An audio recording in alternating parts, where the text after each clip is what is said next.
Praise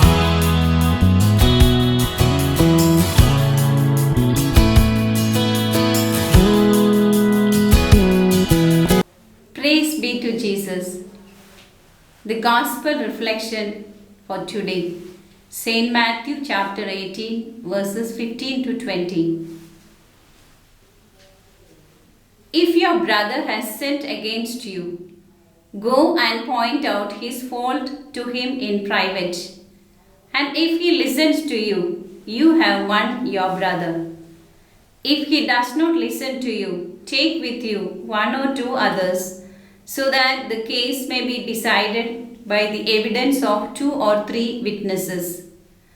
If he still refuses to listen to them, inform the assembled church about him.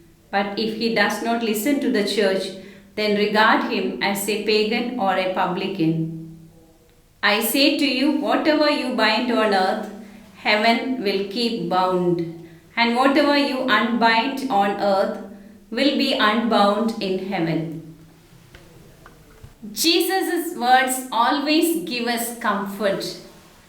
One would marvel at the message of Jesus in treating the brothers or sisters who do a wrong or commit a sin.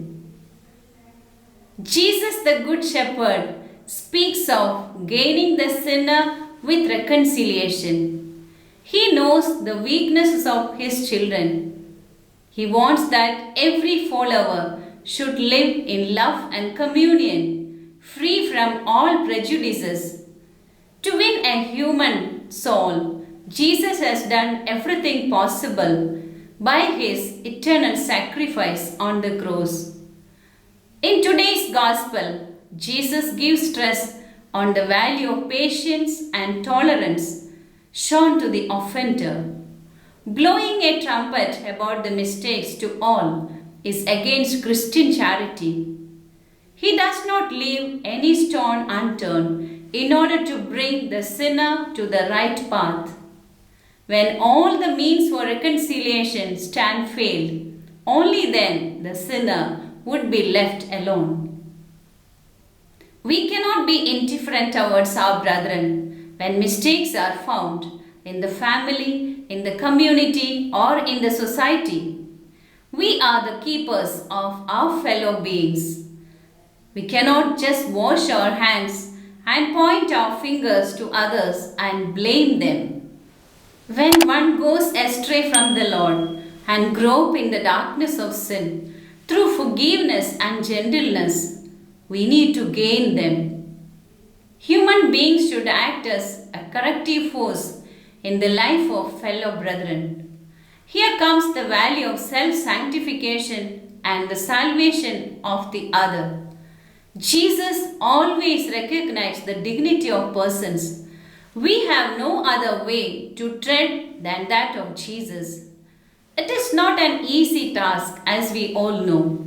The grace of God and the assistance of power from above are essential to perform this noble mission.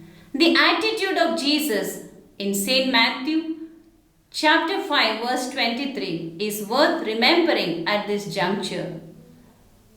If you are about to offer a gift to God at the altar and there you remember that your brother has something against you, leave your gift there in front of the altar.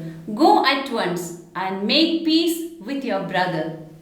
Make peace purely mean be reconciled. Be united in heart and mind. Then there is the great significance to the words of Jesus, wherever two or three meet in my name, I am there among them. Have I been acting as a uniting force among my brothers and sisters in bringing them back? If not, today is the favorable time, the hour of the Lord, to turn back and take up the responsibility to mend our ways and keep them closer once again. Thus, we may experience the joy of being one in the Lord and receive the reward from heaven. Amen.